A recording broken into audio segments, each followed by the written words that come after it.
Hi, everybody. Welcome to the Nick Bryant podcast. Today, my guest is former Scotland Yard detective Jon Wedger, who campaigns for the protection of whistleblowers and justice for victims and survivors of child abuse. He is dedicated to exposing the establishment cover-up of child abuse. How are you doing today, Jon? I'm really good, thank you, Nick. Yeah, really good. It's a pleasure to be invited onto your show. Well, thank you. And how old were you when you got into law enforcement? I was in my early 20s. I was a young man. It was just something I could have gone in younger, but especially you have a little bit of life experience.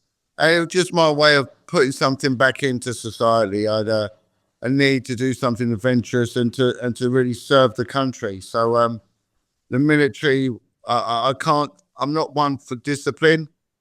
I, I can't do things as a group. I'm very much a loner.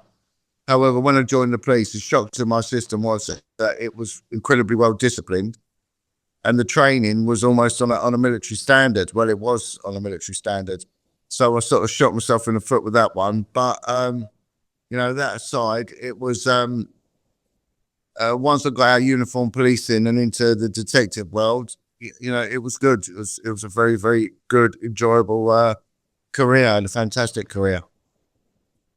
In the early 90s, you were moved into the quote unquote pedophile unit.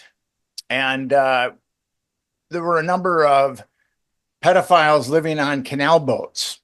And you infiltrated that network, from what I understand. Yeah, most of my career has really been by default. I actually ended up to start with on the river police. Sorry, a bit of a cold. I joined the police force with the intention of being an underwater search officer because I was into diving, and I found that if I joined the police and applied to become a diver, I could get all my commercial diving licenses paid for. So that was really my intention. It was only when I started investigating, I, I really got a taste for it, and it was whilst on the serving on the river police. Now the river police is so unique. It was the first police force in the world. It was set up in 1798 on the River Thames in the East End of London, and it was set up really. It was the precursor of all policing, and it was set up to protect the the financial interests of the East India Dock Company that was bringing the majority of the produce. And the East End of London back in them days was an incredibly violent place, and sailors were just getting murdered. So they needed to somehow protect the revenue. So they started up this sort of uniform militia. And that was really what happened with policing. That's where policing went from there.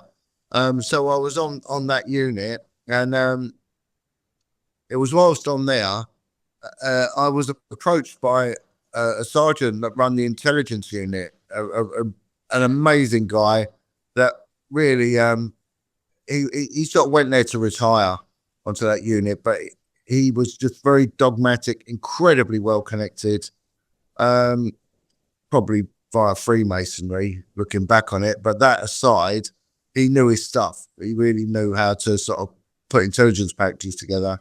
And he had been approached by Scotland Yard's paedophile unit to see if there was any sex offenders living on canal boats, because they'd just brought in what was called the Sex Offenders Registry Act. So if someone is released from prison for serving a sentence for sexual assault, abuse, or whatever, what's called a Scheduled 1 sexual offence, they've been cautioned for the offence, or they'd been charged with an offence, then they were required to sign on as a sex offender in the policing districts where they resided. Now, the UK, we're in ancient lands here, so boundaries are quite a complex thing over here. So a policing district in the rural provinces of the UK would be a shire, like a county. But in London, London is made up of boroughs, and each borough was its own policing district.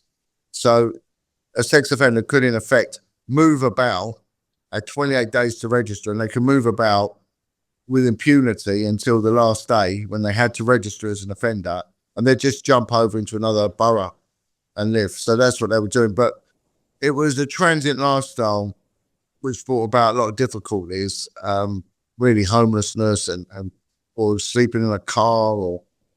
But sex offenders don't want to come to notice. So if you're living in a car, at some point you're going to come to notice. Someone's going to report you to the police, or you're going to get brought up because of revenue not being paid for licensing on the vehicle and stuff like that. So what people were doing, they were going to live on canal boats.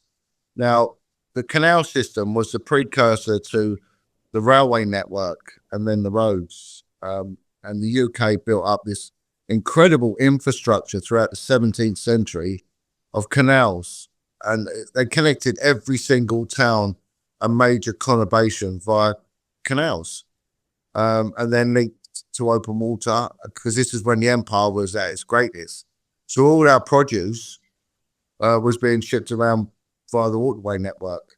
And it's testimony really to British engineering, because these canals are still fully operative to this day. But they became an alternative lifestyle, and the boats that were once cargo got replaced with what are called narrow boats, these converted dwellings. And they sort of litter the whole canal network. And house prices in London are so high. We've got some of the highest house prices in the world here. It was seen as a viable alternative. But the sinister side of it is that the police don't tend to patrol these canals because they're just on the periphery of each, the outskirts of each borough. And there's not really a major crime, it's sort of hippie, this hippie sort of alternative lifestyle. So cannabis smoking and theft of pedal cycles was about the most that they'd get up to. So the police tended to leave them alone. And it was a safe haven for sex offenders. But also because of the people that were living there, you've got these pseudo middle classes, and they had this incredulous naivety about them. This very sort of left-wing approach to life where everyone is nice, everyone is beautiful. And of course, anyone who's dealt with pedophiles realises, they're the most deceptive and manipulative individuals you'll get. So they were worming their way into these communities whilst living amongst them and gaining access to children. So the prison system, the intelligence that was coming from there was that when these pedophiles were being released, they were in fear of being found out, revealed. So they went underground because it was a great unknown. They didn't know whether they'd been murdered or not. There were cases of sex offenders having their houses burnt down and stuff. So they were getting on the canal. So the initial information was 2 sex offenders within London. London being one of the most densely populated cities in Europe and the Western world, and without a doubt, the most diverse city in the world. It's incredible, the diversity in London. And so I was approached due to my tenacious attitude, my very dogged approach, very proactive approach, and very hands-on, commonsensical, the common touch I had, a lot of people wouldn't even, and still don't believe I was ever in the police, because of how I am, how I dress, how I behave. So I was asked to get in amongst this community and find out that the real number, the real reflection of what we might have in this alternative community. So I was told the target for a month's work of field intelligence would be if I could find 2 more, making a total of 4 paedophiles in London within a month, Scotland Yard would be very happy. Well, within a month, I found 90. It went beyond anything they'd expected. So the people that were harboring these pedophiles were basically very naive, peace, love, brown rice types. Is that how it played out? Well, they weren't harboring so much. It's just that, sex offenders won't tell someone they're a sex offender. And their target is to have sex with children, and so it's called a grooming process. And it's a clever algorithm that they use. It's well tested, and they're very patient individuals. So they had their own boats they were living on, but they just infiltrated these very naive, mainly sort of pseudo middle classy, hippie type, like you say, brown ricey type. I know exactly what you mean, communities, and just exploited it, and it went from there. And also the special needs children, they tend to be a target, more so, especially non-verbal autistic children. And they were giving kids respite on canal boats that was seen as a nice way to calm a child down. There'd been a children's TV program that the BBC had put out called Rosie and Jim. There were two rag dolls that lived on a canal boat. So children were being drawn to the canals. There was respite for autistic kids. And it's a bit like wherever you get pretty women, you're going to get players. You're going to get men that want to get hold of them. So it's no different. Well, where you've got the sweet stuff, you're going to get the bees. And so the pedophiles, and they network. So they'll tell their friends, get in here. There's placement here. It was the same as the children's homes that we had in the United Kingdom. Once you've got one paedophile in, and they found out that they weren't really properly being vetted, you get many. I mean, one children's home throughout the 70s and the 80s in South London had 19 known, suspected or convicted paedophiles working there. 19. It's just unbelievable. And I have found, and I think you have found too, that when you get into these types of crimes against children, there is no boundaries, that they know no bounds, and that they also cut between every facet of society, race, religion, class. And what I see is they protect themselves. This type of criminality protects itself basically through two ways. One, it's viciousness. People don't want to believe that things are that someone can be that vicious towards children. And then the second one is lies, because the lies have to be used. So I believe that evil protects itself through two primary ways, through viciousness and lies. Well, you're very correct in what you say. I mean, we should be having this conversation all the time. But when you mention paedophilia, people don't want to hear it. It is the bedrock of all of society's ills. No two ways about this. Sexual abuse. Once someone is sexually abused, you're destroying the soul, and you're destroying 3 generations. The next 2 generations, if that person goes on to reproduce, they're going to be screwed. Pedophiles are emotionally damaged individuals because there's every chance it's been done to them. And at no point is that an excuse. Let's look at realities here. And it affects so much of society. And the reason people don't want to talk to it is because a third of the society, on a conservative estimate, have been affected by paedophiles in their upbringing. Right, so there's the victims and survivors of it. Also, within that demographic, there is a greater proportion that go on to abuse themselves. And there is a conspiracy of silence. And it is a bullying, blackmailing environment. But what you've got to look at, if we're going to look at criminality, crime in general, I did an attachment. I was working on a case with the NYPD. And when I went out there, the one thing that struck me was how similar it is, how similar crime and society is to New York, to London. Because the majority of crime, any police force in the world, especially uniform patrolling, will go into impoverished areas. And that's where you're going to find crime. Crime and poverty, they're bedfellows. Whether one creates the other, deeper argument, don't want to really get into it, right? But you'll tend to get criminality with social dysfunctionality. But that comes in 2 forms. Dishonest crime, thieving, burglary, robbery, right? And violent crime, domestic violence, street fighting, robberies, so theft with violence. So that tends to be the criminal food of the lower and the working classes. And I'm not denigrating. I'm not here for that. The one thing you'll find with me, Nick, I'm not here to placate adults. I'm here to hopefully protect children and give justice to survivors. So if an adult takes umbrage what I'm saying, well, just grow a pair of shoulders and deal with it. I'm really not interested, because if we don't have this conversation, we're going to fail, and we're going to fail our children. But when you get sexual offended, it is so different, because like you said, it doesn't know any boundaries. It doesn't know race. It doesn't know color. It doesn't know economic restrictions, religious restrictions. None of it matters. So this is where you'll know a pauper will know a king. And this is what we see with these scandals when they come out. We see kids from care homes being involved with in the UK, like ministers high up. But we got to look at what makes an adult sexually abuse a child. And what makes us do it is emotional damage.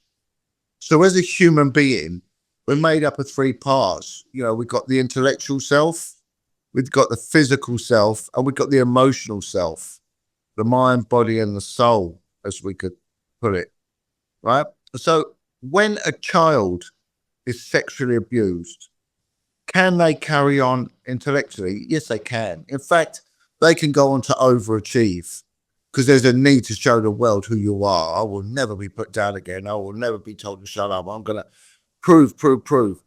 Physically, again, you see incredible high achieving in the physical realm. So if you take your armed forces and you take your elite regiments, the US will be no different from the United Kingdom.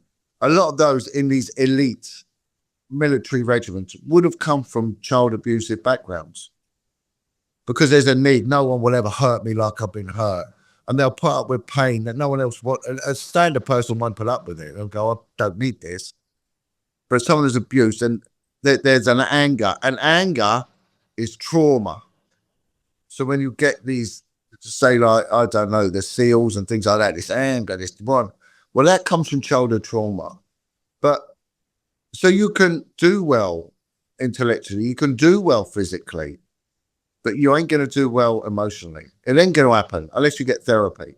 So these are emotionally broken people. So when a child is abused, that emotional clock, it stops. Bang. Right now, the younger they're abused, the more dangerous they potentially can become, because they have an inability to reason. So in Africa and impoverished areas, if there is a coup d'etat, a civil war, they will use child soldiers, because child soldiers have an inability to reason and lack compassion. And the same with a survivor that hasn't had any therapy, right? They call it the saint to the sinner. 1 minute they'll love you, next minute they will hate you. Same as domestic violence perpetrators. Most of them have come from childhood trauma. They're cruel, they're nasty, they're controlling, they're malicious, because it's a mirror of what's happened to them, and their life has lacked control. So there's a need to assert control. And there's a twisted perversion, and also a sexual perversion, because they've been awoken sexually and sometimes in very abhorrent conditions.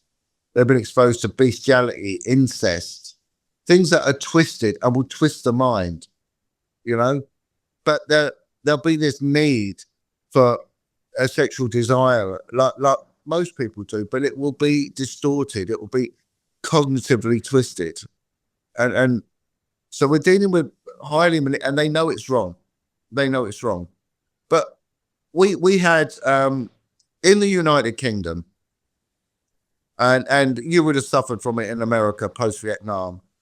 The UK was a warring nation, right? So we had an empire that needed militarily defending.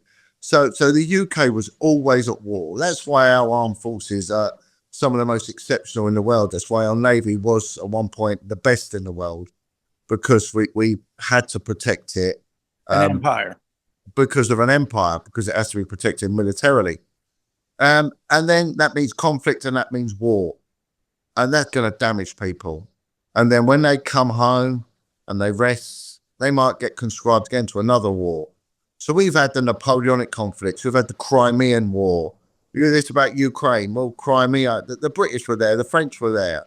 fighting Napoleon. We've been there, we've done that one, you know. And then when that finished, what happens? The men came back, they were sent out to the trenches of the First World War, where some whole villages in the United Kingdom were obliterated and men were gone, right? And then after that, we had the flu epidemic, the Spanish flu, which wiped out even more men, in very impoverished, broken people anyway. The Second World War started. And then we had this explosion of children going into care homes, where throughout the 50s and the 60s, there was a lot of sexual abuse by women on men. And when women abuse, it's done with a viciousness 6 times out of what a man can do. And women tend to pick on women as victims. If they pick on boys, it will be very vicious, very genitally focused. Women, when they abuse, have a need for adoration, that you must respect them. We always had a saying in the police, the most dangerous thing was when officers were women with rank, because they could be incredibly spiteful. So there is a gender specific and a difference here. And then during the 70s and the 80s, we had huge amounts of children again in the care, because we're going now into the 3rd generation of abused and damaged and alcoholism and football violence. And they went in, and you got more homosexual paedophiles operating because of liberalisation and the left-wing approach to vetting and equality laws, really trying to placate homosexuals. So I'm not in any way saying that homosexuals are paedophiles. This is an intelligent conversation, and that should be reciprocated in those that listen. But there are some that jump to an obtuse conclusion here. But that aside, left-wing constituents in the UK were not, and deliberately on purpose, they weren't vetting homosexual applicants. So a homosexual paedophile could get a job unchecked and then have unfettered access to damaged, vulnerable young boys. Of course, once one gets in, another gets in. So we had this huge explosion of sexual abuse. And of course, what happens to these children that come out of these places? They're mostly damaged, and they're angry, and they're dangerous. And also there's something else I will mention a bit later on, which causes a lot more trauma. That's why there's a huge rate of alcoholism in this country. And there's a lot of street violence in this country, because it all stems from that. But on the other hand, we have the gentry, the title gentry in this country, the likes of the upper and the ruling classes, because we've got a very class-bound system in the UK. They're trying to dilute it, but it's still alive and well. And what do the upper and the ruling classes do? They take their child, they divest it from the maternal background, the mothering, loving, caring background.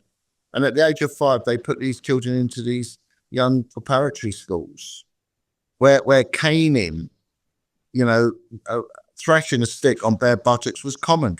It was common when I was growing up in the 70s. Teachers did do this.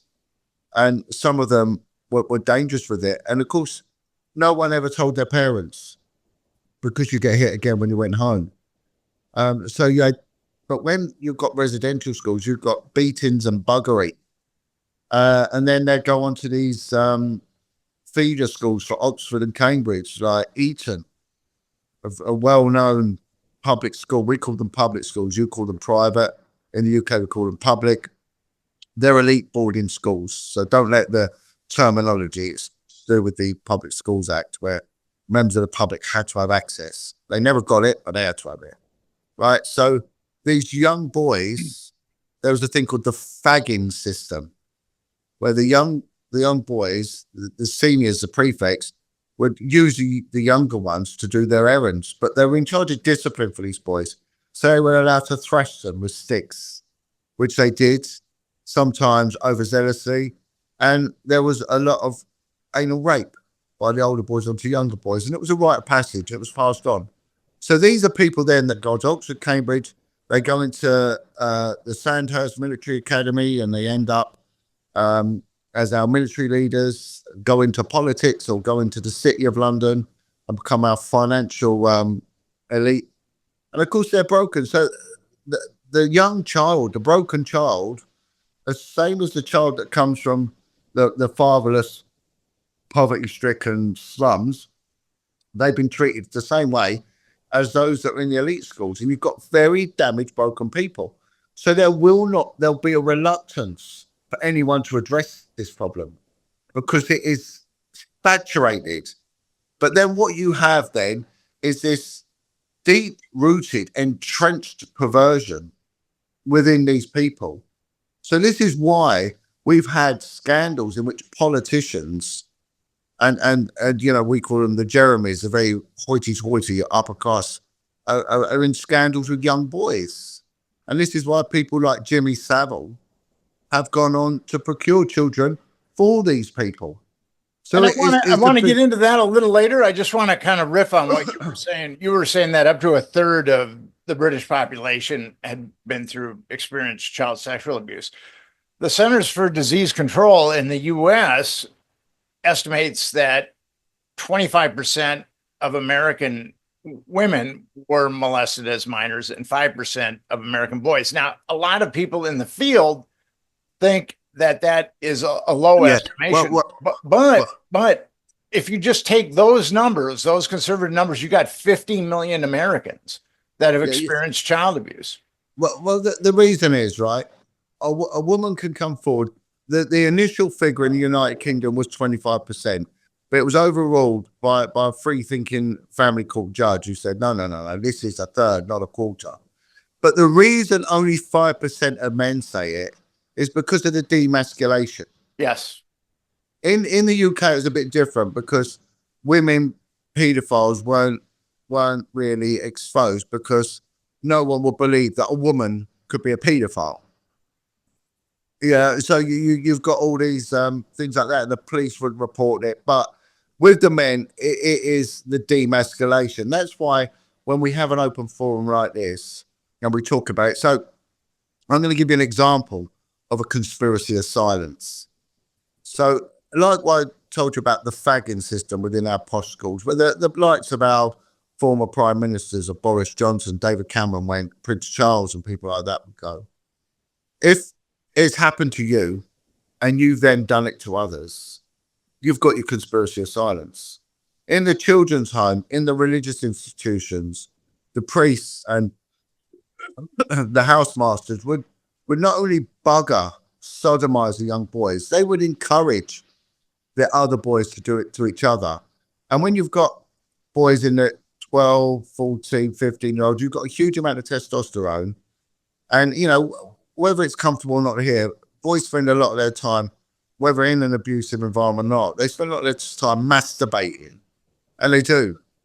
But if there was an alternative, they're going to take it. So you've already got a conspiracy of silence because if they say, well, look, you're going to speak out, but you're a rapist as well as me, you know, and then of course you've got the demasculation. But here's another element. You had When said I that women could be more vicious than men when they molested children. women, Why do you think that is? I don't know. There's a lady called Corinne Hutzterbach. She's a profiler. She works for the FBI a lot. She's a child sex murdering profiler. She does talks on women who abuse and why they abuse. During the war, they called them war widows because they'd lost their sons and they had lost their husbands, and they become embittered and angry with men, and there was a hatred for men. You found it in Europe, especially in Germany post-war, with the nuns, because the convents were the only ones to take women that were in the Nazi party, because the Nazis, anyone that was a Nazi couldn't find employment. So the women, after, you know, it was dissolved, the Nazi was dissolved post-war, you know, people wanted to erase their past but couldn't. So the convents took these women on. And they were particularly vicious women. And they went on to do some incredibly sadistic crimes. And it's just something in the female psyche that has a viciousness. But it's not done to the same proliferation of men.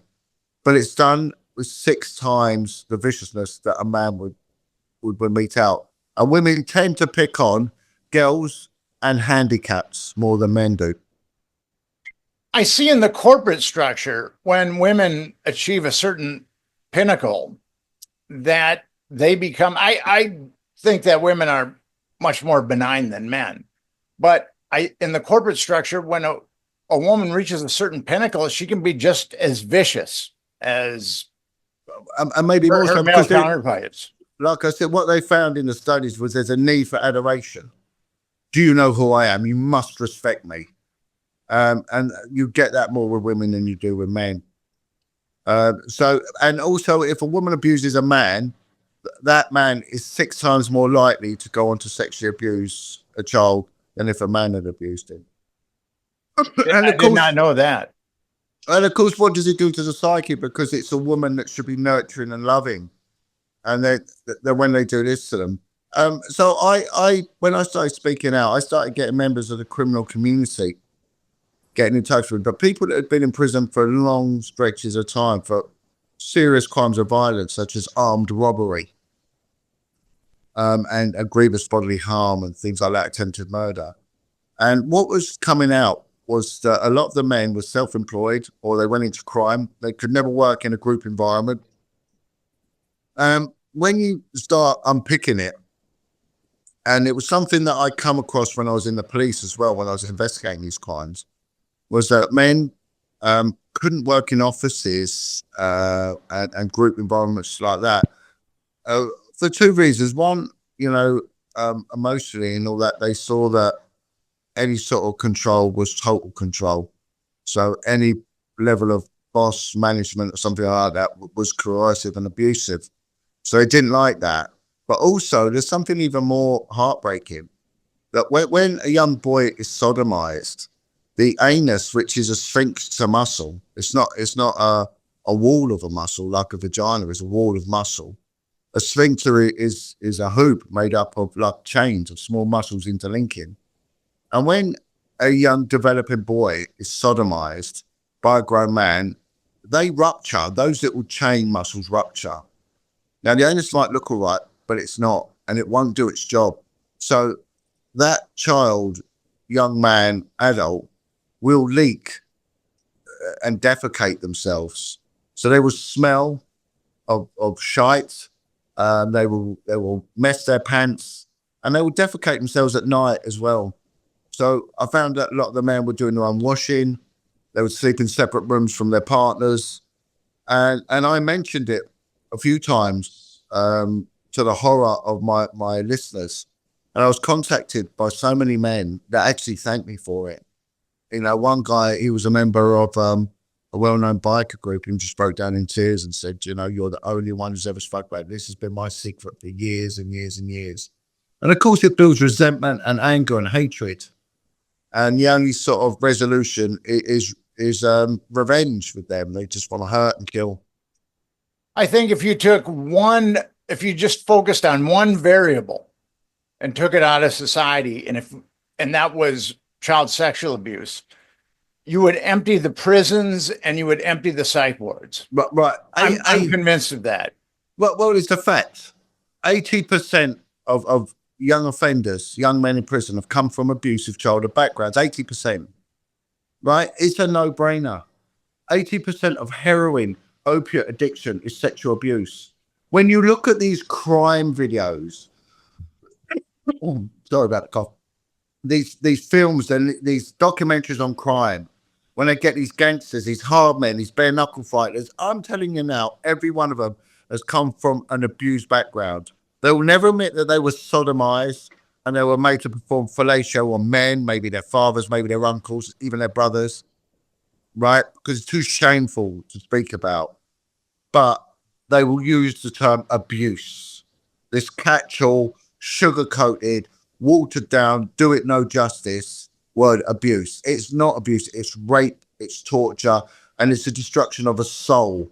And you're right, it will. But what we've got to understand here, Nick, is that from cradle to grave, criminality, dysfunctionality, bad parenting, domestic violence, alcoholism, heroin addiction, right? It makes money.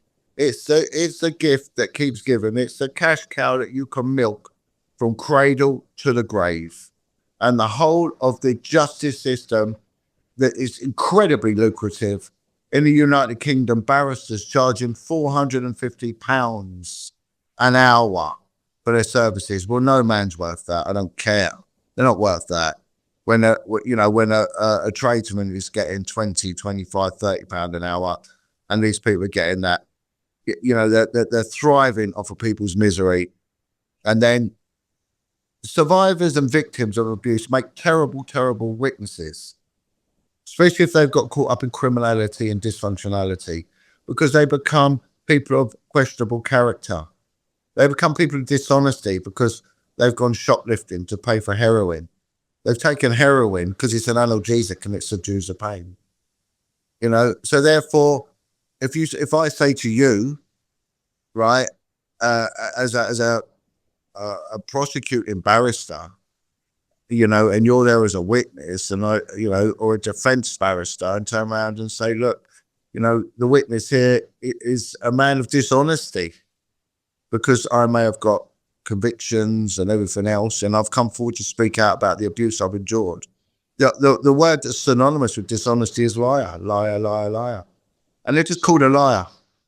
It's a vicious circle but a number of the victims that I've written about, they were abused very young, and then they went on to commit crimes to anesthetize themselves, and they compromise their own credibility.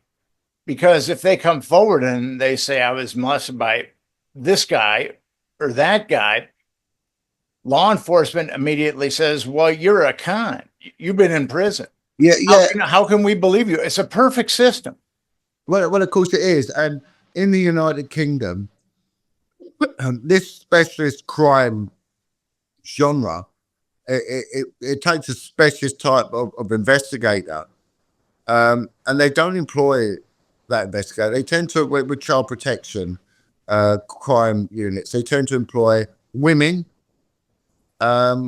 usually mums, and mums want to go home.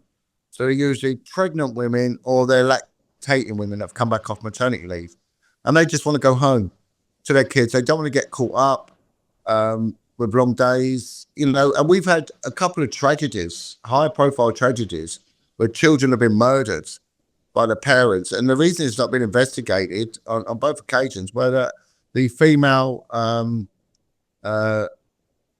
detectives returning on maternity leave wouldn't do home visits to the child victims placement because they were frightened of catching scabies. This, little mite that lives on dirty people that jumps about, and they don't want to take scabies home. So, on one level, we do have high level corruption because this thing is highly, highly prized when it comes to blackmail. But also, we have incompetence and laziness. And these cases attain a 2% success rate within the Crown Courts, 2%. And that's because you don't have the right tenacity, the right dogged approach. They don't employ enough detectives on these units. They're understaffed, and they employ lower caliber officers. But if you do join these units like I did, and you have that tenacity and realize that child abuse is the only way of combating crime in general and making society better, you can do incredibly well, make a very good name for yourself to a degree. Because while you're doing one thing and one thing alone, right? And this is all the government wants you to do when you investigate crime involving children. They want you to pick the low-hanging fruit. The moment that intelligence, them inquiries start going up into the ruling classes and to the elite and to the lobbyists, the business managers, the members of parliament, then you get shut down because it has political influence and it can cause a massive detriment to the political situation and the economic situation. I've seen that with my writing and my research is that there are a number of politicians that are compromised because of honey traps. And actually, I had a U.S. congressman on my podcast who is very overt when he says, my colleagues are being compromised in honey traps. A U.S. congressman, a sitting U.S. congressman is saying that. And he's a very courageous man. And you have come across elite pedophile networks like the ones that I've investigated. Yeah, yeah. And of course, I mean, I got threatened when I investigated one involving children from care homes from as young as 9 to 14 that were being trafficked out, pimped out, and there was judges involved, senior police officers involved, um, people high up within the BBC and establishment figures. Then I was threatened with the loss of my home, my job, and my children if I was to ever disclose what was going on. And this is what they do. So I'm really confused as because in the UK they've got this a big movement now. They're trying to expose what they call Asian grooming gangs. In the United Kingdom, Asia isn't like far Asia, like you Americans think. Asia to us is India and Pakistan. So you've got these Kashmiri Pakistanis that are being exposed for because we've got a big populace, distributed in the provincial regions of the United Kingdom. They've got their own enclave, their own mafia, as it will, on which they've been preying on young white girls. But it's not fully representative of the whole child trafficking, child abuse thing. 80% of all child abuse, child trafficking, child prostitution goes on in and around the home with members of the family or people that have responsibility, parental responsibility, either implied or God-given. So whether it's parents or it's implied as through the courts, like foster parents and adoptive parents. So in the whole scheme of it, the Kashmiri, Pakistani, Asian grooming gangs are a small percentage, but they make up a big percentage because of the exposure that's gone on. So when Elon Musk is criticizing the British government, and rightly so, good on you, Elon, if you were that concerned about it, right, the British government had always covered this up. Always. They covered up with myself. I mean, I was threatened with the loss of my home, my job, and my children. And all them threats were carried out. Let me tell you that now, if ever I spoke about this. And it wasn't Kashmiri Pakistanis that were pimping out these kids in London. It wasn't. It was a white woman. So one is white. Second, it's a woman. You get Jamaicans doing it, right? We used to have the Maltese, organized gangs from Malta that were doing this. Lithuanians, Polish, Latvians, across the board. And then social services and then members of the clergy that were doing it. One guy's the bloke called Bishop Ball, who was connected to Prince Charles, his best friend. We've had children being picked up, systemic abuse that have been picked up on a regular basis from children's homes, and they've been taken to parliamentary residences, aka Dolphin Square or Elm Guest House, right, where they have been raped, abused, and murdered. Right, Elm Guest House. I know the man, the social worker who produced the lists of people going there. There were politicians. There were those high up in the justice system. There were well-known singers, well-known actors, well-known everything that go in there to rape young boys.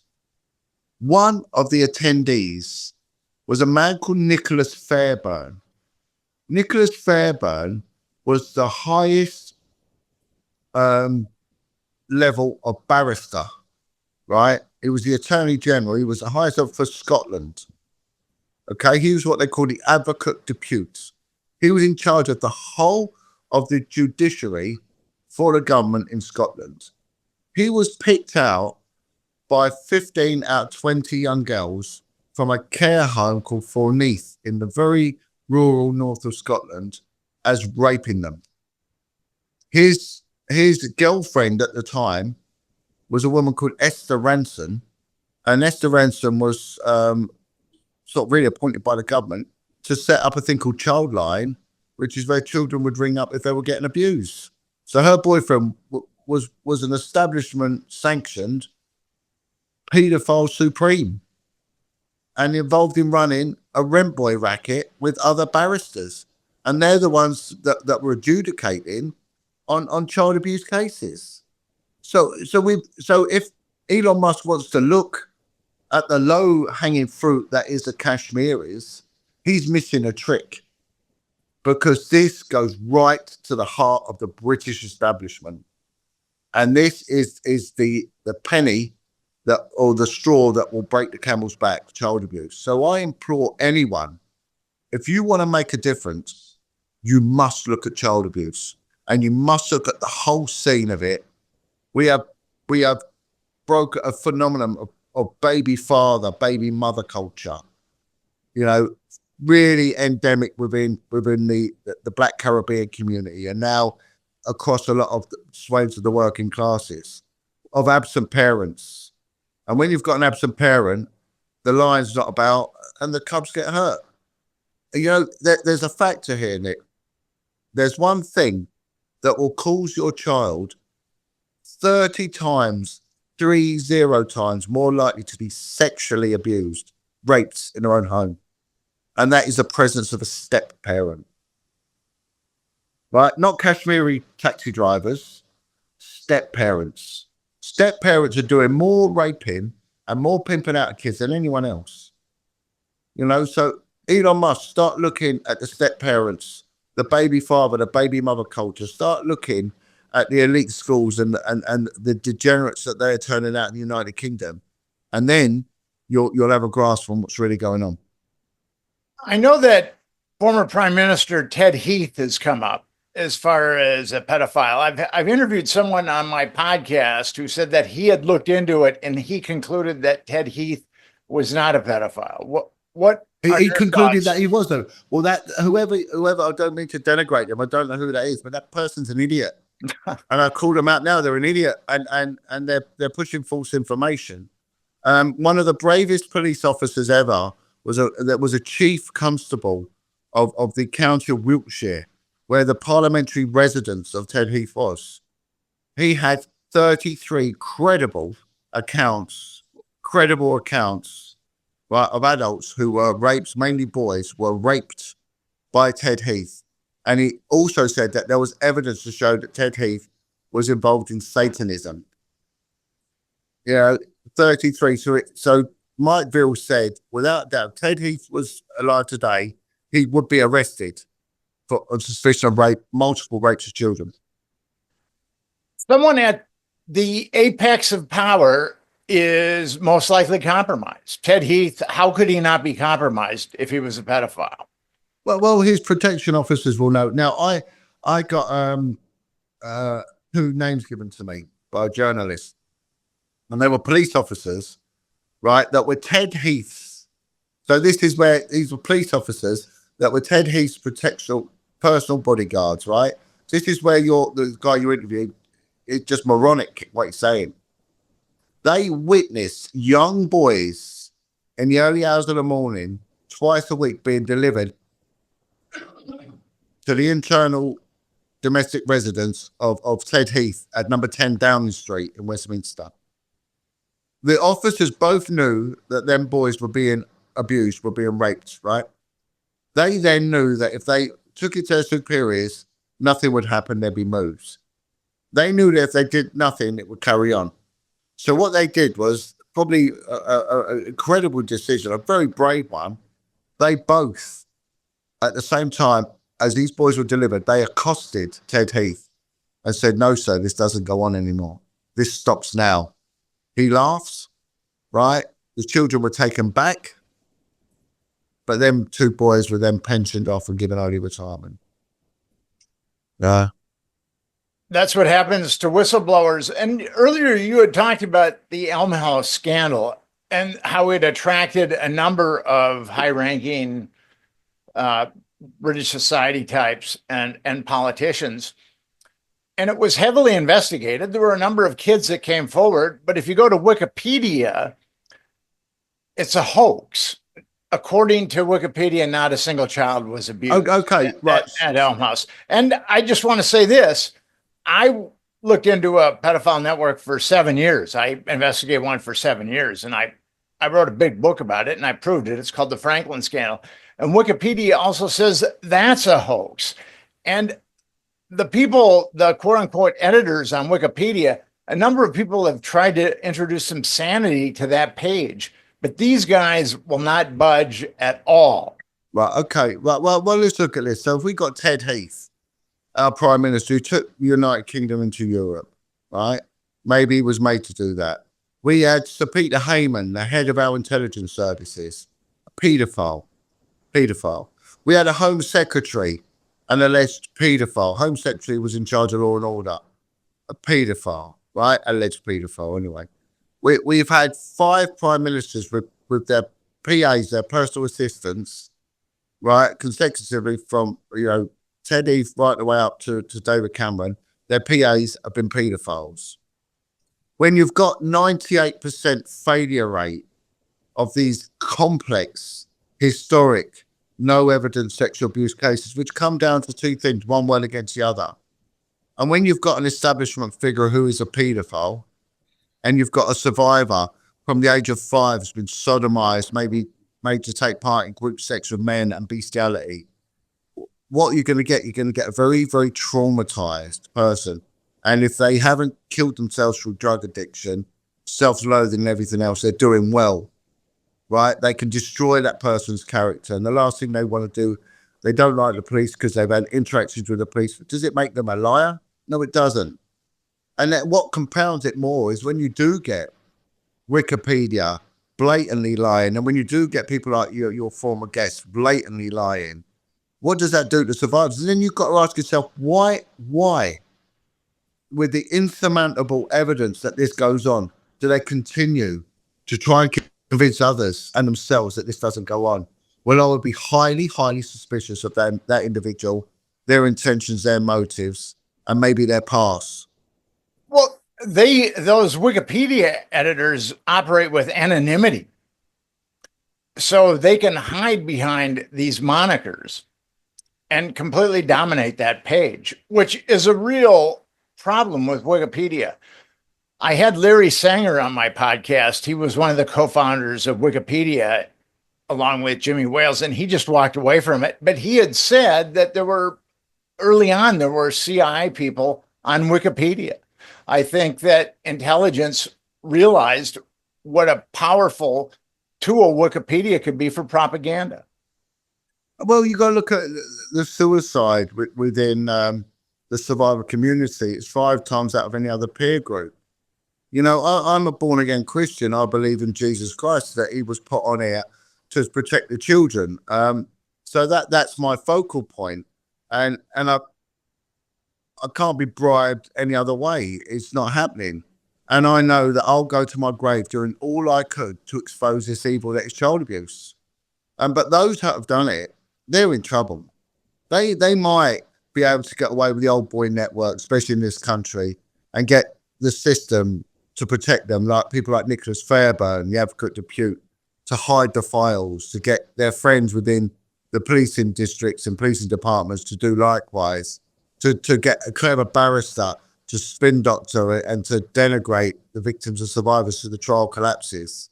They can do that and allow a paedophile to walk through. They can do that, but they won't get away from God's gaze, and they know what they've done. They know what they've done. And if you want to change society, there is only one way, and that is have a unit. See, they're all about another government inquiry into all the cover-ups within the care homes and these grooming gangs and everything else.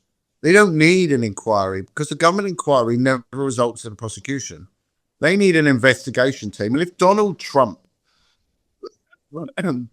is the man that he proclaims to be, the man that many people think he might be, he will only prove this if he becomes down hard on paedophiles, regardless of their color, their culture, and their economic standing. And if you do that, and this is the same with the United Kingdom. This is why I'm confused with Elon Musk's stance on a small segment of what is really going on. If you really want to make a difference, and you're in the political game, don't worry about all the other policies. Turn around and say, I'm coming after the paedophile. Past, present, and future, I'm coming after them. And I'm doing it mercilessly, and it's going to be relentless. And I will call out to paedophiles and say, you come on board now and give information. Otherwise, you will die in prison. And I will be going around and I will be speaking to the survivors, and I'll be giving them the right counseling and everything else. And you will get the majority of the apathetic, lazy voters on your side, and you start turning the system back around.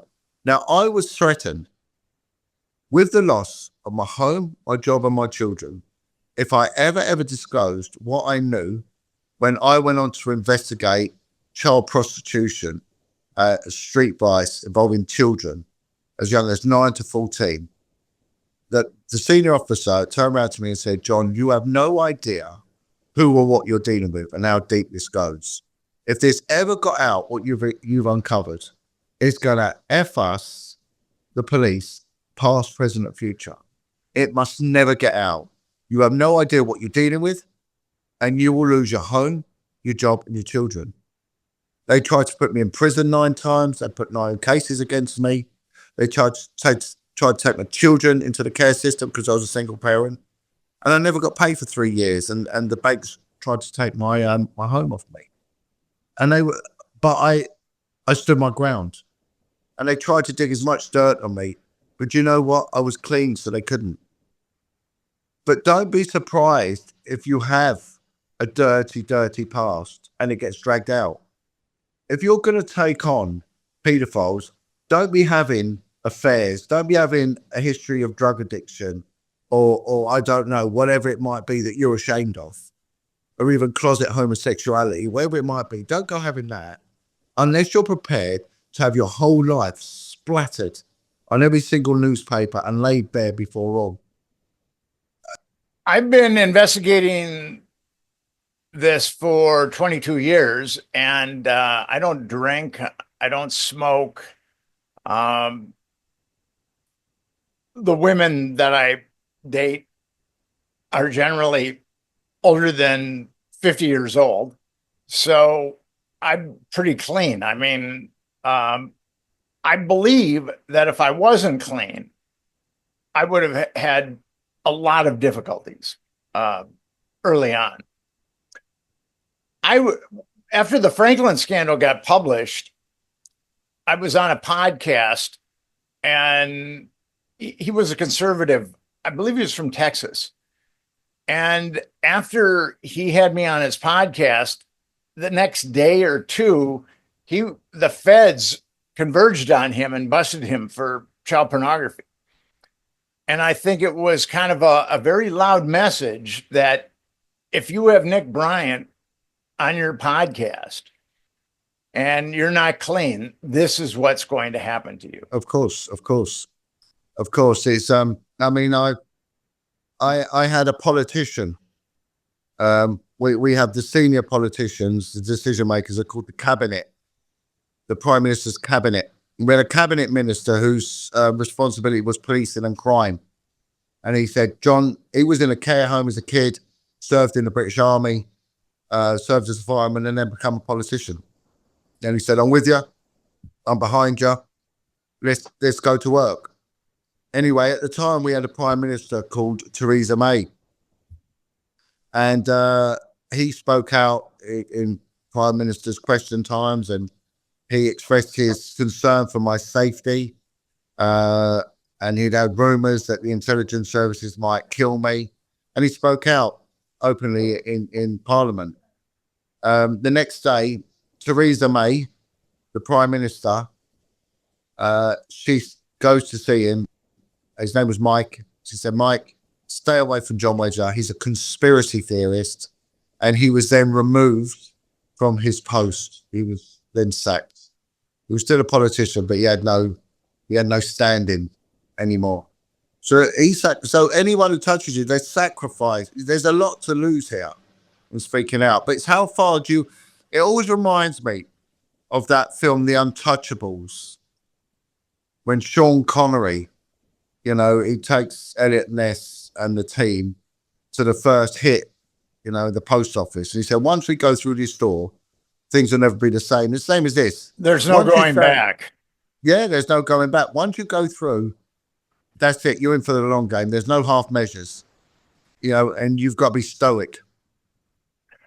I found myself unable, once I realized what I'd come across, in Nebraska, I was unable to walk away from it.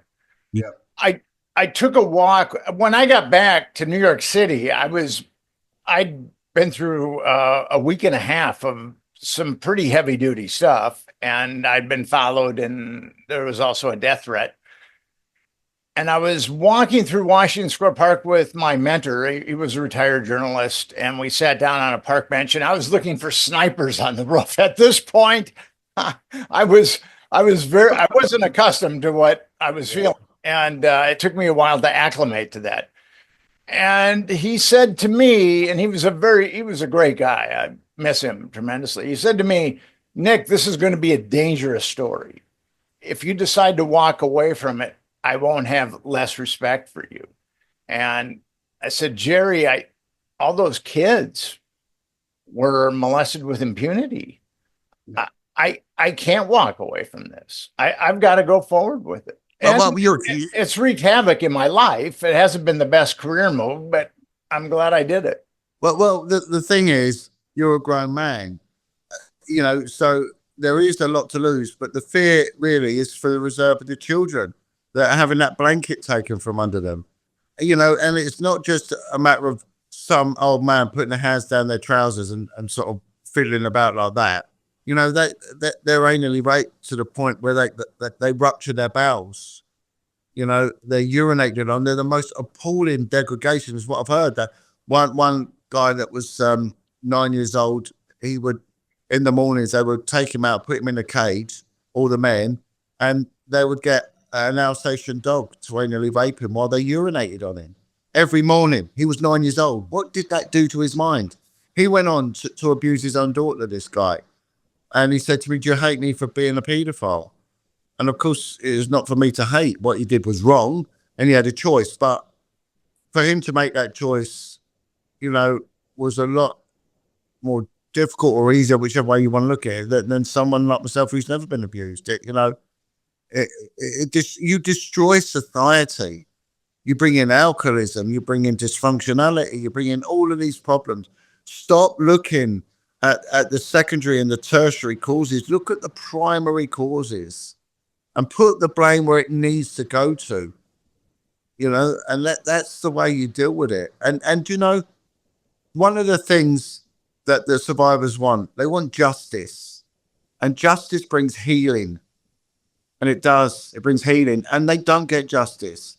In the United Kingdom, they victim blame and they attack the victims, and they don't help them at all, and they make them go through such appalling trials and tribulations in the justice system, and it destroys them. And of course, that then re-triggers the alcoholism and the suicidal tendency and the drug addiction, and off it goes again. You're talking about someone being put in a cage.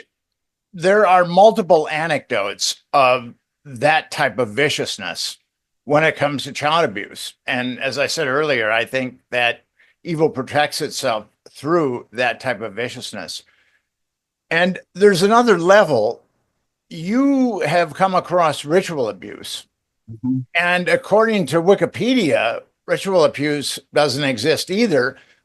Ritual murder exists, but not ritual child abuse.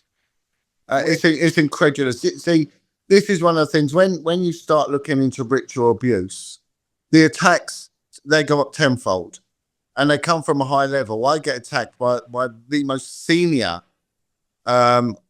most qualified journalist in the United Kingdom.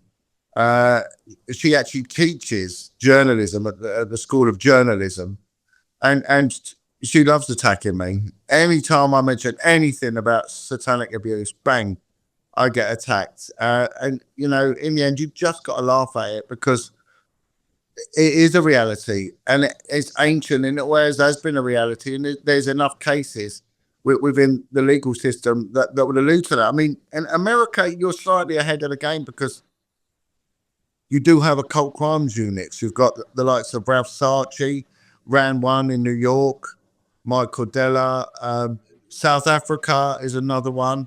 They got Cobus Jonker runs the occult crime unit there. Italy's got one. Yeah, ancient lands, pagan lands of the United Kingdom, with many, many, many written accounts of witchcraft, Satanism, yet none None. We've got no occult crime unit, nothing. They won't even entertain it. I've been pushing for it to be an aggravating factor in the justice system, and they just don't even go there with it. And it's difficult as well because when you are dealing with the deity worship, as a Christian, I know that Jesus Christ is the protector of the children, but the survivors will say to me, but where was your Jesus, John, when I was being abused?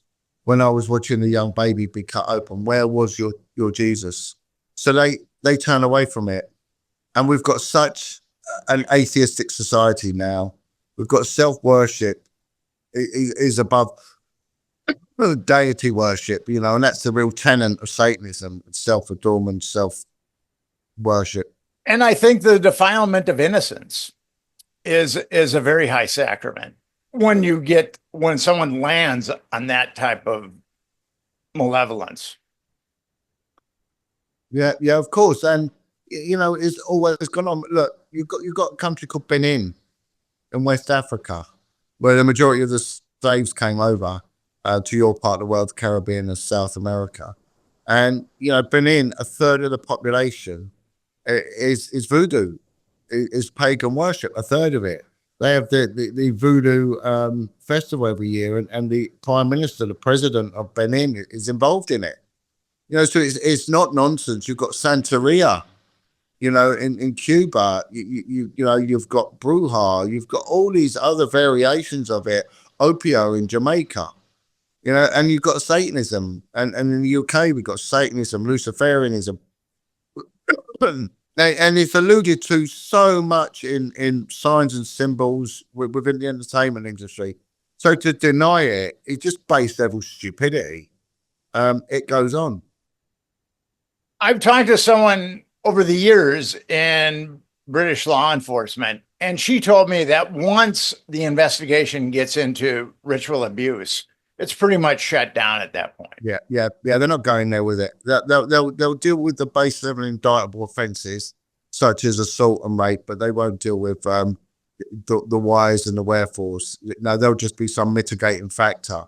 We've just had a case in Glasgow that's resulted in 12 people being convicted of child sexual abuse, which it was cited that it was occultic. The grounding for it was occultic. And there have been about 10 cases in our Crown courts that have gone the same way. So they are there. But, this is ancient lands here. It's gone on. It's the blood. The life is in the blood. And, the gods, the demons, the Ashons, the jinns, whatever you want to call it, the ascended masters, there is reverence for the blood. Now, that can come from an animal, or what is even more powerful is that of a child, a boy or a baby. And, I've had a statement from a prostitute, a legal statement, and in it she's given evidence of the fact that her drug dealer, her street dealer, was also working for a satanic group, and just said that, don't wear a condom when you're with your punters, get pregnant, and we will give you £2,000 per child. And when you're ready, we'll go to a clinic. And that's what she was doing. She said, I go there, they take my baby, they give me £2,000. I know it goes for ritual abuse. I had a NYPD officer on last month, and he came across ritual abuse himself. And it's very difficult for people in law enforcement when they come across ritual abuse. There's a case going on right now in Utah of ritual abuse. But the way that the media and aspects of the government have disavowed ritual abuse makes those prosecutions very, very difficult. Well, I mean, some of the most popular podcasts at the moment are podcasts with exorcists. So what are they saying? It doesn't exist? That the church has had it wrong all these years? That the Vatican is talking nonsense? Demonic possession is a reality. You've had films like Nefarious coming out, the Pope's Exorcist that's coming out about, is it Father or more? And they, one after the other, they're coming out, and they always have done. look at Stanley Kubrick. And funny enough, I did know Stanley Kubrick many years ago. I didn't know the guy. And, with Eyes Wide Shut and what's classed as an accurate depiction of what's going on.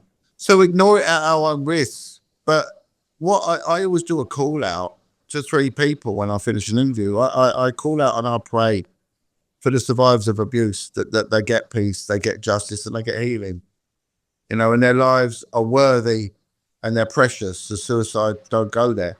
I call out to the pedophile and tell them to stop it because it's wrong.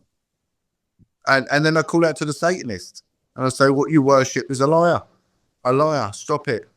Go to Jesus, have redemption. You can turn this around. It's never too late.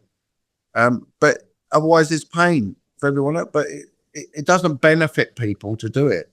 And it just goes to show that the system, right? You go into a court, you swear on the Holy Bible.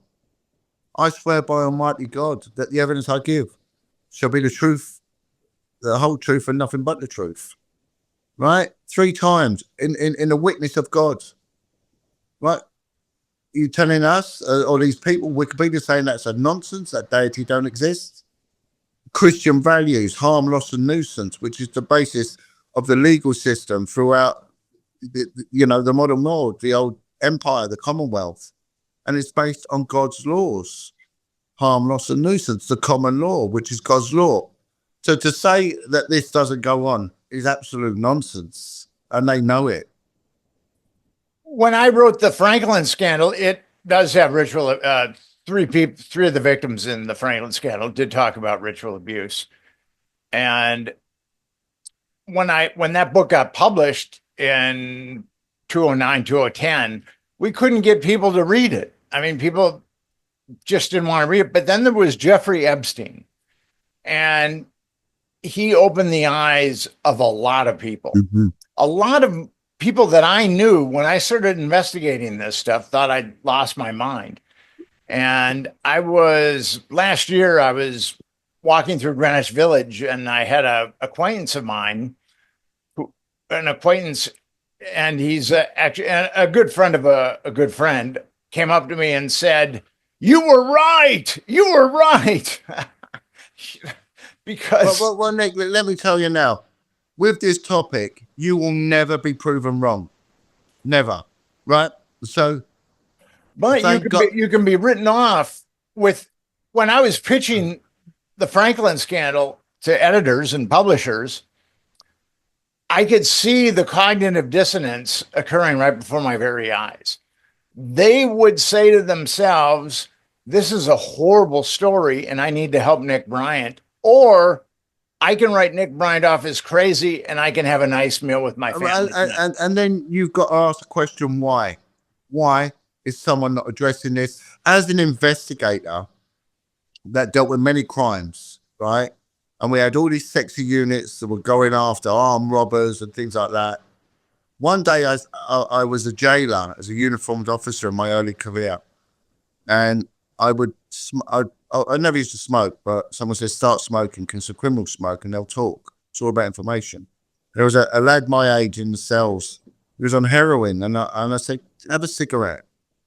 And he smoked a cigarette. I smoked one with him. We could smoke back then in the station. And I said to him, what is the heroin thing about? Why can't you just go and have a beer? I was so ignorant and naive. And he went, if you'd have had my life, you'd do it as well. And I went, what do you mean? He went, I was put to a children's home and I was raped. I was effed. I was like, really? And he went, I take heroin because it's like being wrapped in cotton wool and floating to heaven. And that's why I do it. It takes all the memories out. And I realized at that point that this single criminality is responsible for everything. He was a burglar. He was an armed robber. This was the cause of it. They know it, right? But they don't want to go there.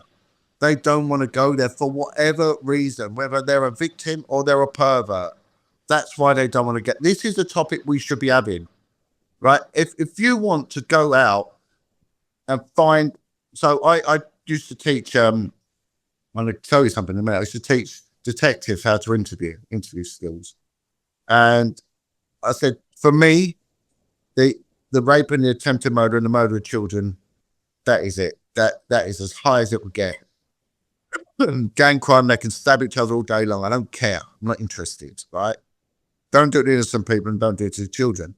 And I said, yeah, but how do you get there? I said, it's easy. The next time we go to the supermarket, to the ATM machine, and there's a guy begging, and he'll be on heroin, talk to him. Why are you on heroin? He'll tell you, and I'll put my mortgage on it, he'll tell you he was in a children's home and he was raped. There's every chance, if that guy is a similar age to you, that rapist should still be alive now. Get that information, get that statement. You've got yourself a child rapist. There's no better catch than that. It's as simple as that. But they will not go there, right? And if you're going out to find child prostitution, you need a proactive approach. I found in 10 minutes, 10 children from care homes, just by ringing up the care homes. How many children? 5. How many of them do you lose at the weekend? 3. Where'd they go? Oh, they work in a sauna. They work in a brothel. What happens? Well, Thursday night, a car picks them up. They wait there. They get in and off they go. They come back Monday, usually from drugs and bleeding from the anus and from the vagina. And they're crazy until Thursday comes around again. Then off they go again. Right? It was as easy as that. But if I didn't ask them questions, it wouldn't exist. Antisocial crime comes in your face. It tells you, I'm here. With graffiti, with bad behaviour, with robberies. This crime, you don't see it. So if you don't want to look, you ain't going to see it. If you don't want to talk about it, you ain't going to hear it. And if you don't vocalise about it, no one knows. You know, so if these leaders, they want to do something about it, if Trump really is a man of humanity, he will be attacking pedophiles. He's got that list. Start going for them. And putting them away. And if they don't become an informant, they go away for life. And that's how he should run it. The irony of it is, we know who a lot of them are. What we need, I put Epstein's Black Book on the internet in 2015, and it is filled with perpetrators. And then testimony from civil suits has named other perpetrators, and some of the perpetrators that have been named, or a lot of the perpetrators that have been named, are also in the Black Book that I put on the internet. We don't need names when it comes to Jeffrey Epstein. We need prosecutions. I mean, yeah, exactly. That's what we need. Yeah. We know who a lot of them are. They need to be prosecuted. Yeah. And you see, the reason is because it's sexual perversion. So we can turn around and we can say, we're not having that person work for us because they're a criminal. They've been to prison, right? But sexual perversion, like we said earlier, it doesn't know any boundaries. You talk about those high up, the Diddy parties. I mean, who is this idiot, Sean Combs, right? And there's what happens at a Diddy party stays at a Diddy party. Well, let's break this down, Nick. If me and you have success in an investigation and we go to the pub, I know you don't drink, but for argument's sake, we're going to celebrate with a beer. We're going to have a beer. At what point would our evening descend into chaos that the next day we can't talk about it? I bet you it wouldn't. It wouldn't. It might be a tinge embarrassing, but that's sort of where it would go. So what does it descend to when you can't talk about it? And then you are then bullied into behaving in a certain manner for the rest of your natural life. What have you got to do? Well, there's only one thing, and that's to have a sex with a child. Look, years ago, politicians in the United Kingdom, they could be coerced, bullied, manipulated by foreign powers, spies, espionage, if they were homosexual. Until 1963, in the United Kingdom, you would go to prison if you were gay, right? So if a politician was gay, and we've had many, the Profumo scandal, many other scandals involving politicians and homosexuality, where they have been bullied, manipulated, coerced, and everything, and spies have managed to manipulate them, well, because they're gay. Now, you can't do that anymore, right? You can't coerce anyone with gayness anymore. And then it was infidelity, or maybe before that was infidelity, especially in this country, the decent English people do not commit infidelity. Well, now the more women or men you have, or same-sex partners, the more you're seen as a player. So it actually goes in your favor now. And then it was cocaine. You know, only politicians before would get sacked and lose their job for cocaine. Now they do it, so what? There's been loads of politicians we call cocaine, right? But the last bastion of decency, the last hurdle no one's ever willing to cross is paedophilia, right? It's not acceptable. And even when they've done anthropology, they've done studies into this, and they've looked at communities that are in jurisdictions outside of the law, such as indigenous tribes, like Papua New Guinea and the Amazon. And they found even there, if someone is fiddling with a child, sexually assaulting a child, they are banished within their own sort of hierarchical justice system to the jungle of a term no less than 2 summers. So they get sent to the jungle on their own, in which they will die. So basically, they're giving them the death sentence if they touch a child. So any culture that says, oh, it's a cultural thing and the boundaries are a bit merged and a bit grey and a bit mottled, we don't really know where we stand, is a liar. They're an absolute liar. You know, and because it's coerced, so it is the children that are the ones. Anything else, if someone caught you with another woman and you're married, well, so what? You lose your marriage. Okay, yeah, all right, stupid, shouldn't done it. So when they say a Diddy party, stays at a Diddy party, for me, based on what I know, it means they're shagging, having sex with children. Children. A number of children have come forward in civil litigation against Diddy. And when I started to report on Diddy last March, there were 8 lawsuits that were filed against him, and 2 of them had been minors. So minors were integral to his abuse network. Well, look, let's look at him, right? Again, Puff Daddy, right? His name is Sean Combs. He's an ugly looking man. He's a man that's emotionally broken. There's a man that's without a doubt got rejection and abandonment issues from his mother. You can tell that straight away. His anecdotes of being sexually active from the age of 12. Why is a 12-year-old, when he should be climbing trees and jumping on trains and eating sweets, why is he having sex? Right? I think there's something wrong with his mother. He's got an absent father. And even now he goes on about his mother, the control she's got over him. So there's something wrong there. His mother has failed to protect him. Okay? He's not a man that will naturally get women around him because he's ugly. And I'm not attacking ugly women. I'm just saying as it is, right? And to offset your real name, always be careful of people that use a pseudonym name. Because what they're doing is, like when I was in the police, I was Detective Wedger. And what they did was they sort of allowed me a bit of leeway for bad behaviour, because I could put that across as to the legend, the pseudonym that is the Detective Wedger, not me, Jon Wedger, you know? You can offset bad behaviour onto that alter ego, right? His name is Sean Combs. Puff Daddy, again, Daddy, it's very pimpy. Puff, it just alludes to cannabis, in my opinion. And then P Diddy changing his name. And the last thing he said, he changed his name to God. Well, my word, if that's not delusions of grandeur, I don't know what is. God. Seriously?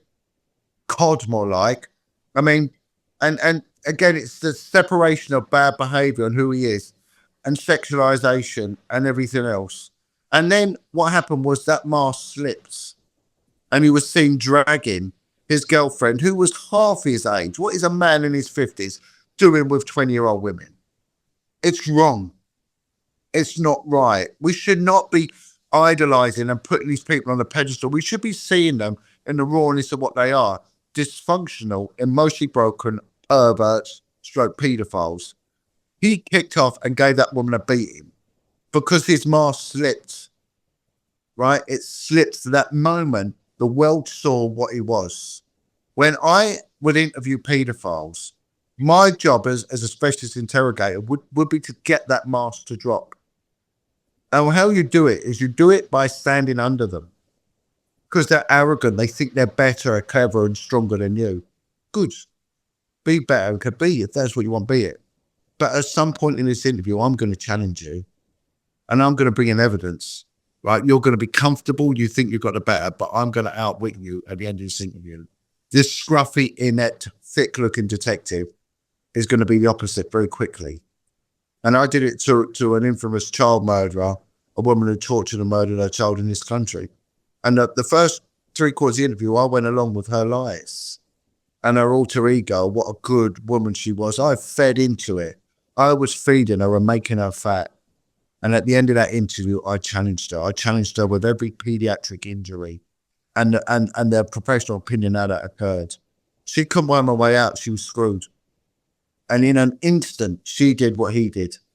She went from the saint to the sinner. F-U-C-U-N-T. The viciousness came out. He's a dangerous, broken, emotionally damaged man that's sexually inadequate, has got issues of rejection and abandonment through his mother. And anyone who hangs around with him is a moron. They're an idiot. You know, why are you looking up to this man? And the reason they're shutting up, because they've done it. And what you're seeing now is those of them alluding to the fact that they're now born again Christians. Well, let me warn you. If you're doing it for the wrong reasons to get away with your paedophilia, then shame on you, and God will not be mocked, and it will come out, and you'll watch them fall. There's been a couple of them that have come out and now said that they're Christians and all that. I don't believe it. I don't believe that not Jay-Z, who's the other one, Kanye West is a born again Christian. I don't believe it. Not for 1 minute. He's not living what I'd class as a Christian life. You know, he's not giving up his wealth and following Jesus. No way. I'm not convinced. Anyway. Well, Jon, I want to thank you for coming on the Nick Bryant podcast. We've had an edifying discussion. Yeah. Well, what you're seeing happening in your country is what we've had over here, you know, and it will be covered up. It will be covered up. And I'm telling you now, they'll take ownership of it and they'll come by their fruit show, you know them. And if those decision makers in your government are what they say they are, if Elon Musk is really concerned about paedophilia in the UK as well as in his homeland, right, and as Trump really is a man of the people, he will be going number one for the paedophiles. That's what I say too. I believe that if they're in fact what they claim to be, the Jeffrey Epstein network will be exposed, and we're going to see a lot of perps go to prison. That's what I believe. If they're men of the people and they want to do the right thing, we know who the Jeffrey Epstein perpetrators are, or we know who a lot of them are, and they need to go to prison. That's right. For the rest of their lives. And that's what I'll say. Two things. Buy their fruit show, you know them. And again, watch out for picking low-hanging fruit. You know, if that's what they do, then it's all a big lie.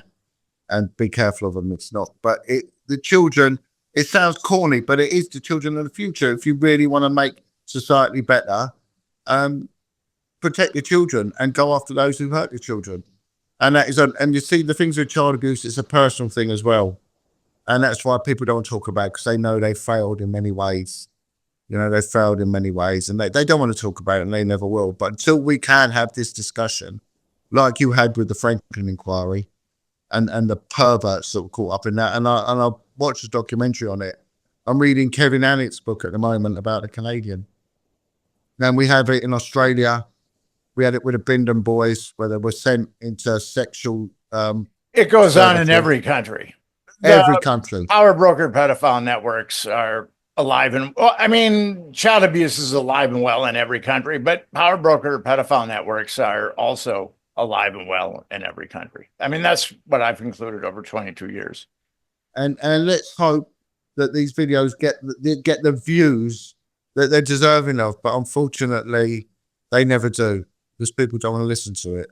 You know, they don't want to listen to it. But you know, I want to applaud you for your work that you've done, Nick. And if it wasn't for you, then each time things like that do go out and they stand on their own and they hold water, that's a massive bonus for all of us, for the survivors and for the activists who fight against this. Likewise, Jon, and have yourself a great night. I will do. And thank you. Thank you from London. Okay. God bless. Bye.